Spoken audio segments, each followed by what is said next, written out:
Assalamualaikum warahmatullahi wabarakatuh. Selamat pagi teman-teman semua di sini, calon-calon bidan di seluruh Indonesia. Apa kabarnya hari ini?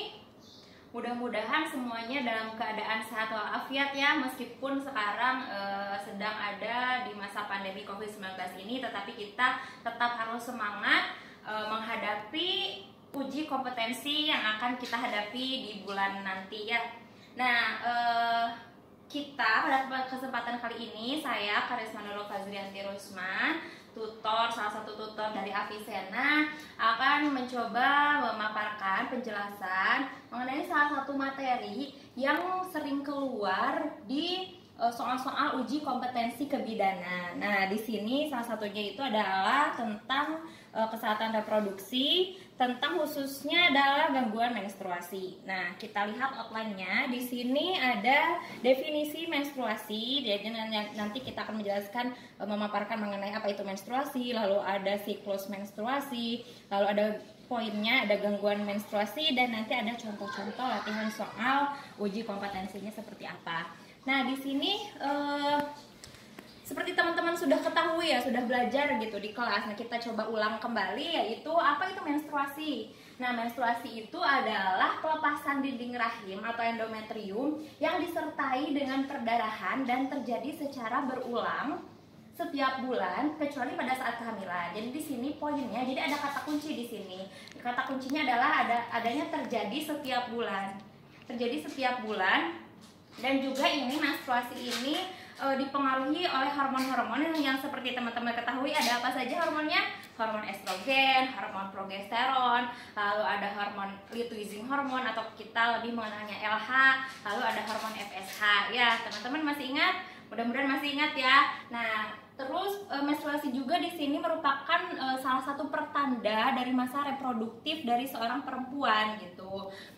Dimulai dari menars. Jadi menars itu adalah masa pertama dari perempuan mengalami menstruasi sampai pada akhirnya nanti menopause atau masa berhentinya menstruasi dari seorang perempuan. Oke, kita next ya.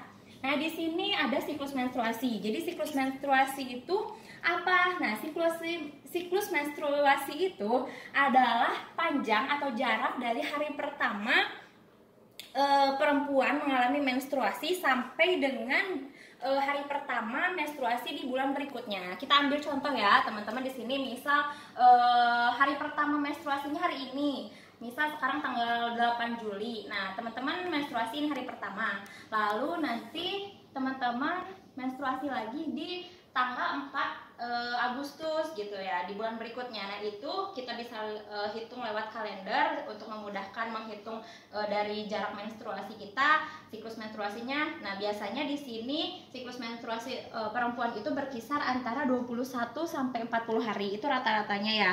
Nah, hanya 10 sampai 15% wanita yang memiliki siklus 28 hari. Jadi sedikit ya. Jadi nanti teman-teman seperti kita ketahui bahwa tinggal menghitung saja gitu. Tinggal ditandai di kalender masing-masing. Lalu lama haid ini biasanya antara 3 sampai 5 hari. Tergantung juga ya. Jadi setiap perempuan berbeda-beda. Ada yang 1 sampai 2 hari, ada yang 7 sampai 8 hari. Jadi variasinya itu cukup luas. Meskipun juga misalnya kakak beradik gitu, sama-sama perempuan, itu biasanya berbeda gitu. Jadi tidak sama untuk setiap perempuan di seluruh dunia. Lalu jumlah darah yang keluarnya ini rata-rata kurang lebih 16 cc. Jadi ini normalnya ya. Untuk normalnya ini menstruasi ini seperti ini. Nah, kita lihat di sini. Nah, teman-teman pasti sudah tidak asing lagi dengan gambar ini ya. Nah, di sini ada fase flow yaitu 1 sampai 5. Nah, di sini di fase flow di hari pertama sampai hari kelima ini adalah terjadinya apa? Terjadinya penebalan endometrium ya, penebalan endometrium. Lalu untuk persiapan terjadinya kehamilan di dalam perut. Nah, seperti itu. Lalu di sini ada fase folikuler. Teman-teman masih ingat fase folikuler? Nah, fase folikuler ini adalah di hari ke-6 sampai ke-14. Jadi endometriumnya juga sudah mulai menebal, ovumnya juga sudah mulai ada. Nah, di sini hormon-hormonnya juga sudah mulai naik ya, teman-teman. Seperti yang tadi dijelaskan bahwa ada hormon FSH, hormon LH. Nah, di sini yang paling tinggi adalah kadar hormon LH yang warna biru ya. Kadar hormon LH tepat di hari ke-14 itu naik ya teman-teman. Jadi di sini hari ke-14 itu puncaknya masa subur teman-teman. Jadi di sini ovumnya itu melepas lalu dia lari ke tuba falopi, ke salah satu tuba di dalam rahim kita dan siap untuk dibuahi. Nah, di sini ya. Jadi di sini mereka itu ovum-ovum kita itu menunggu pembuahan oleh sperma. Nah, apabila tidak terjadi pembuahan di hari ke-28 ya rata-ratanya ini biasanya terjadi menstruasi. Dan itu adalah proses yang siklik gitu ya. Jadi siklus setiap bulan pasti seperti ini. Ini hanya mengingatkan saja ya teman-teman. Nah, ini poinnya yang akan kita bahas pada kesempatan kali ini, yaitu mengenai gangguan menstruasi. Nah, di sini gangguan menstruasi teman-teman kita ingatkan kembali ya. Jadi ada beberapa poin kita kelompokkan. Nah, yang pertama itu ada PMS. Apa itu PMS? Masa lupa. Nah, di sini ada premenstrual syndrome. Jadi kita harus bisa bedakan PMS dengan dysmenorrhea teman-teman, itu karena kadang-kadang suka kebalik gitu. Jadi PMS itu adalah suatu kondisi baik mental maupun fisik dari seorang perempuan itu biasanya terjadi ketika hari 1-4 hari sebelum terjadinya menstruasi dan akan mereda ketika menstruasi. Jadi PMS ini adalah akan terjadi, bedanya itu di waktu terjadinya. Jadi terjadinya itu sebelum menstruasi.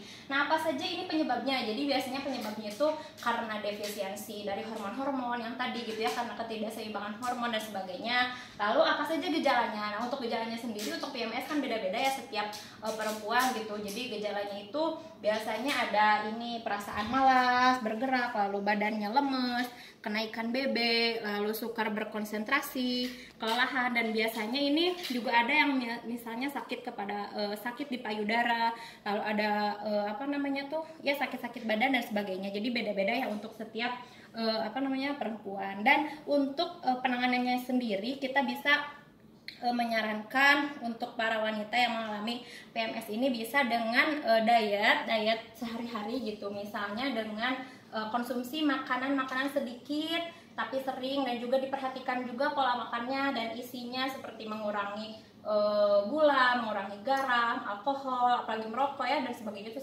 sangat berpengaruh. Dan juga olahraga ringan itu juga sangat berpengaruh untuk mengurangi PMS. Nah, next ya. Kita next ke yang kedua, itu ada amenorrhea. Nah, seperti kita ketahui bahwa amenorrhea ini adalah keadaan tidak adanya head selama 3 bulan. Nah, selama 3 bulan, tetapi di sini amenorrhea itu dikelompokkan lagi menjadi 3 bagian, yaitu ada primer, sekunder, dan fisiologis. Nah, untuk primer sendiri itu pada wanita yang sama sekali belum mengalami menstruasi sampai umurnya dia 18 tahun. Lalu untuk sekunder, nah untuk sekunder sendiri jadi dia sudah pernah menstruasi sebelumnya tetapi tiba-tiba dia tidak menstruasi lagi gitu selama 3 bulan. Nah, untuk fisiologis, di sini namanya juga fisiologis ya, berarti fisiologis itu adalah hal yang normal. Nah, berarti fisiologis itu seperti contohnya ketika perempuan mengalami kehamilan. Nah, kehamilan kan dia tidak mengalami menstruasi ya selama berbulan-bulan gitu ya. Nah, lalu juga terjadi pada perempuan yang menyusui. Nah, dia juga kan kalau misalnya ASI eksklusif, ibunya itu dia tidak mengalami menstruasi, tetapi apabila dia tidak menyusui secara eksklusif selama 6 bulan itu, nah dia biasanya datang menstruasi di bulan ketiga gitu ya setelah melahirkan. Nah, kita next, ini ada pseudomonaire.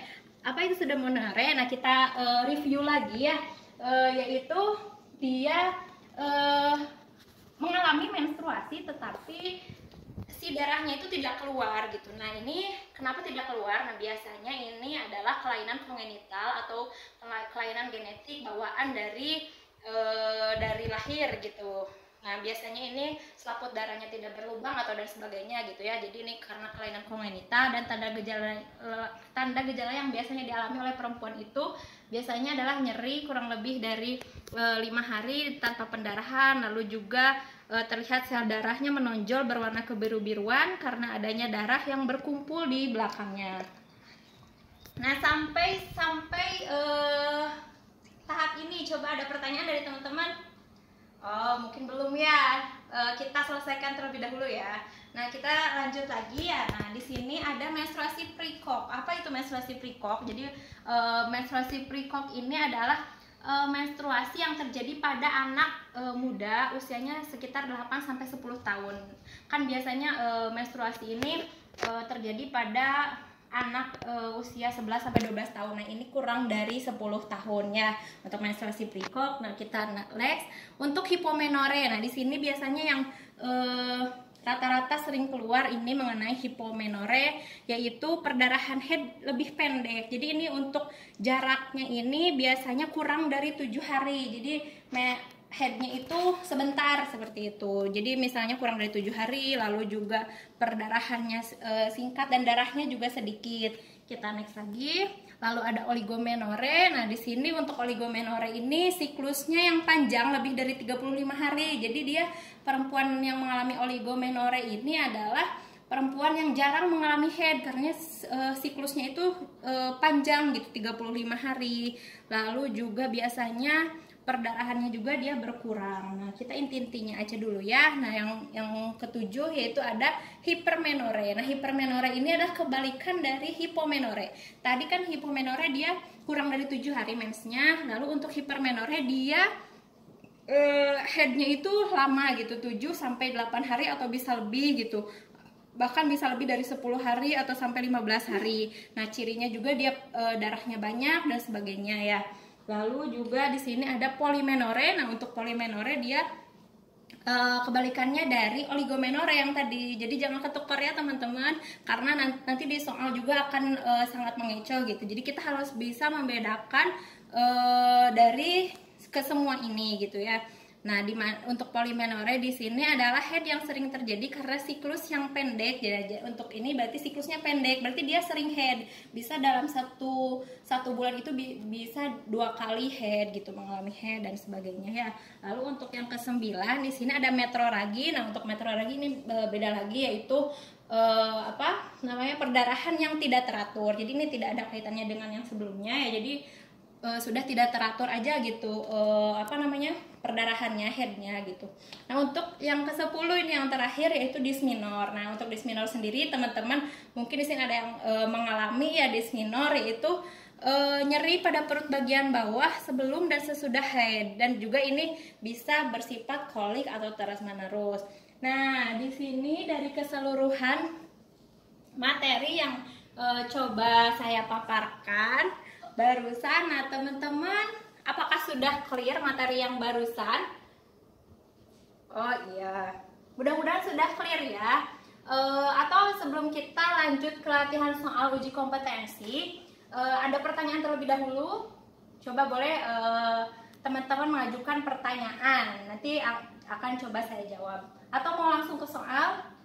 Oh boleh, untuk kita langsung aja ke soal ya, karena sudah penasaran mungkinnya soal-soal yang akan biasanya keluar di uji kompetensi itu seperti apa.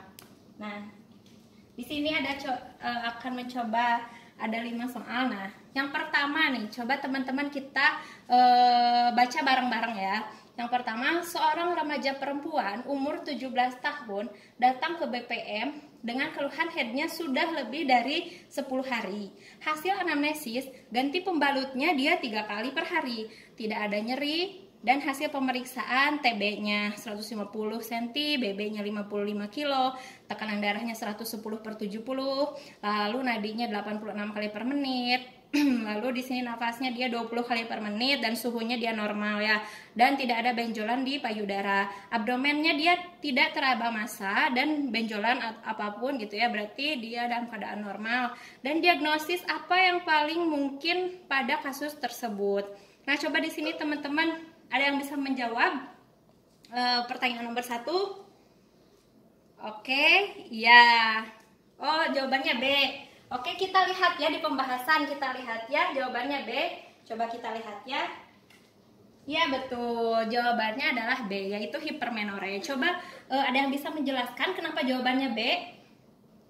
Nah, iya bisa kita ketahui karena tadi ada kata kunci ya. Kata kuncinya apa? Yaitu di sini ada keluhan head 10 hari. Ya, seperti yang sudah tadi kita bahas, dia untuk hipermenore jadi dia headnya lebih dari 7 hari, dan sedangkan di kasus adalah 10 headnya dia perempuan ini adalah 10 hari, dan jumlah darahnya dia adalah 80 cc karena kan biasanya itu 16 cc ya tadi ya seperti kita bahas. Dan di sini ada perbandingan dari menstruasi normal dan hipermenore. Nah, untuk menstruasi normal ini bisa 3 sampai 5 hari, dan ini 2 sampai 7 hari dianggap normal. Sedangkan hipermenore lebih dari 7 hari. Dan untuk menstruasi normal 35 cc ini untuk normalnya, dan untuk hipermenore dia 80 cc.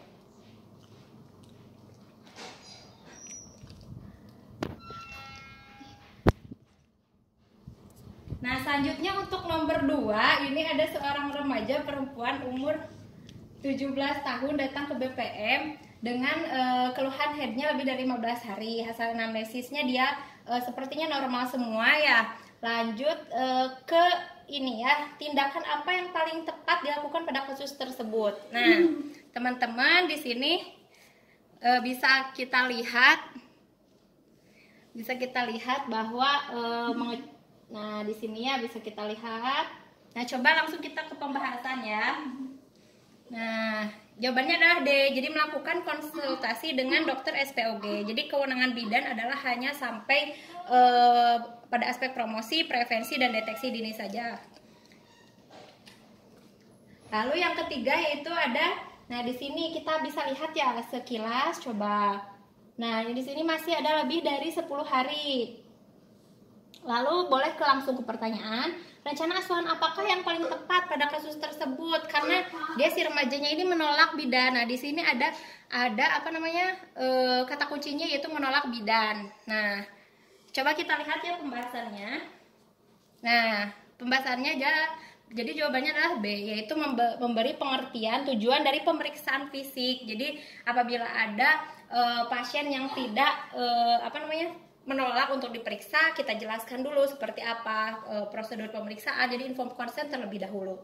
Lalu di sini untuk nomor 4 yaitu, nah kita coba dibaca bareng-bareng dan temukan kata kuncinya ya. Nah, coba lihat di sini hasil pemeriksaan kesehatan di sampel tersebut sekitar 30% remaja putri ini mengalami anemia. Nah, di sini juga kita garis bawahi informasi apa yang paling prioritas. Nah, coba lihat di sini ininya optionnya. Nah, apabila sudah dapat jawabannya kita lihat. Nah, jawabannya adalah kebutuhan nutrisi. Karena tadi kan ada 30% dari seluruh siswi di SMA tersebut itu mengalami anemia. Jadi prioritas informasi yang harus diberikannya adalah kebutuhan nutrisinya ya. Lalu di sini ada seorang anak perempuan umur 13 tahun datang ke BPM. Nah, coba lihat di sini nyeri perut, keluhannya nyeri perut. Lalu dia selalu terjadi setiap siklus menstruasi, darahnya yang keluar ini sudah pasti ya menstruasi dia. Tetapi tanda apakah yang paling mungkin terjadi? Nah, di sini kita sudah bisa tebak apa? Nah, ini dysmenorrhea. Jadi seorang remaja perempuan dapat mengalami nyeri pada setiap sebelum awal siklus menstruasi. Jadi yang tadi itu adalah jawabannya adalah dysmenor. Nah, teman-teman itu tadi sebagai gambaran dari beberapa soal uji kompetensi yang biasanya keluar di soal-soal uji kompetensi khususnya kebidanan. Dalam hal ini adalah asuhan kesehatan reproduksi dan gangguan menstruasi. Nah, teman-teman kita bisa simpulkan ya sampai pada materi ini bahwa teman-teman harus bisa membedakan seperti tadi gangguan menstruasi, hipermenore, oligomenore, bedanya dengan polimenore dan sebagainya, itu teman-teman harus bisa membedakan ya. Nah, apakah sampai saat ini sudah clear, sudah jelas penjelasan dari saya? Nah, apabila sudah jelas, mudah-mudahan bisa diterima dengan baik teman-teman, dan juga teman-teman mungkin bisa belajar lagi gitu ya untuk selanjutnya gitu. Nah, apabila tidak ada pertanyaan dan dirasa cukup ya, mudah-mudahan pertemuan kali ini dapat memberikan manfaat khususnya bagi teman-teman, dan kita ketemu lagi di minggu depan. Nah, terima kasih, saya akan tutup. Bila taufiq wal hidayah. Wassalamualaikum warahmatullahi wabarakatuh.